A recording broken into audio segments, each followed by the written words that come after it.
আগে মুর্শিদের বাজার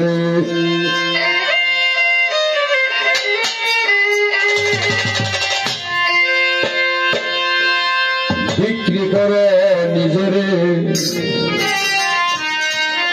উনি একটা গানে বলছেন আমার মুর্শিদ আমার কাছে অনেক বড়। আসলে ঠিক, কারণ আব্দুল কাদের জিলানী রহমতুল্লাহ আলাইহিকে দেখলে যত জীব সকলে সম্মান করত, কিন্তু একদিন রাস্তা দিয়ে যায় দেখে এক লোক এই যে বড় আইল মুসাইল আসলে এটা নিচে বলে মাথাটা নিজ বলে লুকায় দিচ্ছে। বড় বিষয় কইরা আমার দিকে ফলাইল, কারণ বড় বিষয় বলছে এই তোমার মাথা উড়াও, নিচ থেকে কথা কয়, মানে মাথা উড়ায় না, ওই মাথা নিচের দিকে রেখে কথা কইতেছে। হুজুর বলেন তো তুমি মাথা এমনি রাখছো? হুজুর আপনারা দেখলে আমার যে মুর্শিদের একটা ধ্যান খেয়াল আছে এবং ভালোবাসা আছে, এটা ছুটতে দেবো। এই কারণে আমার মুর্শিদ যেটা আছে এটা কলা গাছ হইলেও বিশাল বড়। ওনার গানে বেশ ভালো কথা আসছে, তাই আমি সেখান থেকে একটা গান করতে চাই। ওরে পীরের বাণী ইসমে আজম কথা মানতা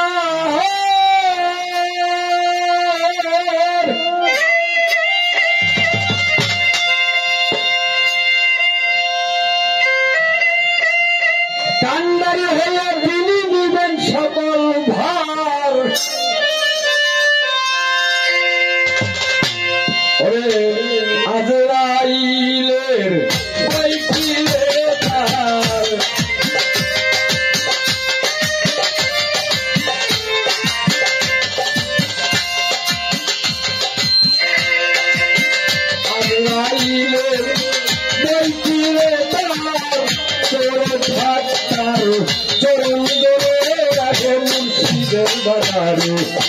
বিক্রি করেন যে জীবনের ক্ষতি আগে মুর্শিদের বাজারে।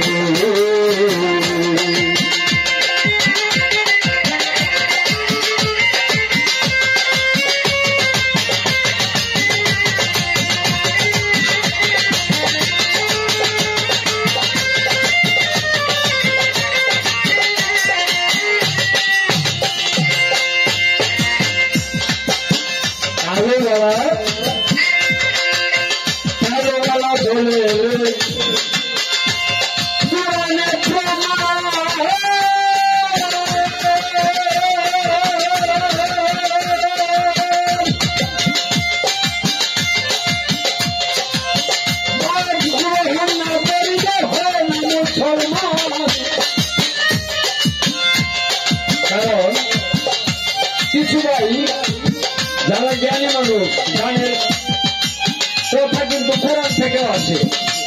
আল্লাহ রূহ সৃষ্টি করে বলছে কালো বলা, রূহ স্বীকার করে না। আরবি ভাষায় রূহ বলতেছে আনা আনা, অর্থাৎ আমি আমি আমি আমি রূহ বলে আমি আমি। এখন অনেক ভাবে রূহকে সাজা দেওয়া হলো, আগুনে পুরানো হলো, কিন্তু রূহ গুরু মানে না, মানে স্বীকার করে না, প্রভু স্বীকার করে না। এখন আল্লাহ পাক রব্বুল আলামিন তাদের রূহ খাদ্য বন্ধ করে দিয়েছে। খাদ্য বন্ধ করার পরে আল্লাহ পাকের কাছে ওই দিন নত হয়েছে রূহ। আল্লাহ বলছে কালো বেলা, আর রূহ হচ্ছে আওয়াজ তুমি রব্বি কুম। হ্যাঁ আল্লাহ তুমি সৃষ্টিকর্তা, তুমি পালন কর্তা, তুমি লালন কর্তা, তুমি প্রভু। তাহলে আমরা যখন পর্যন্ত বায়াত গ্রহণ না করবো, তাহলে বাবা বলে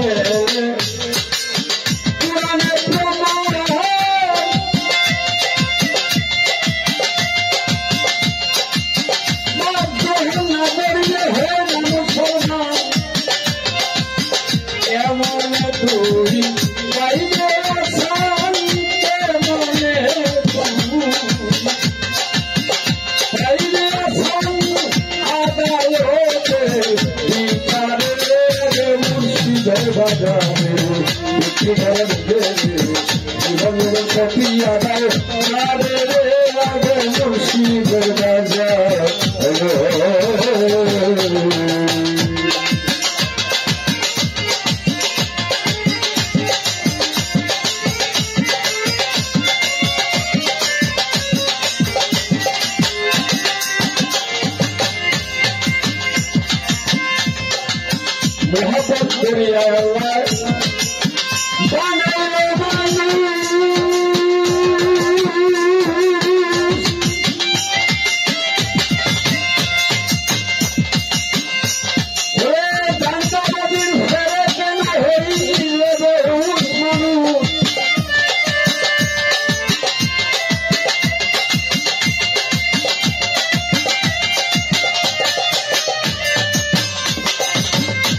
আমার ভাই ইসমাইল ভাই আমাকে 100 টাকা বক্সি দিয়ে দোয়া করেছেন। যাই হোক, আমি দোয়া করি আল্লাহ ত্রিপুর আমি যেন কারগারের ঘাটটা পরিষ্কার রাখে, এগুলো বড় দোয়া। যারা না দিচ্ছি তাদের জন্য দোয়া করি। মহব্বত করিয়া আল্লাহ বানাইয়া মানুষ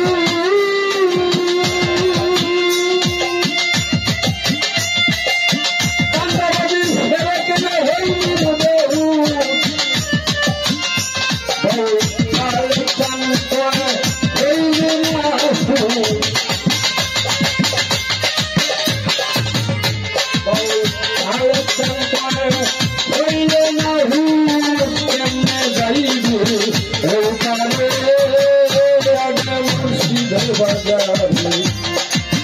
বিক্রি করে জীবন জীবন সফিয়া দাও তারে আগে মুর্শিদের বাজারে বিক্রি করে জীবন জীবন সফিয়া দাও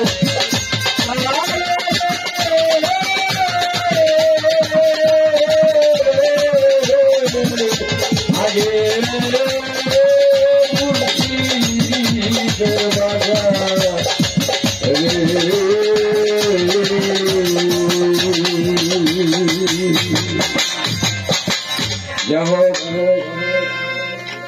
আমাকে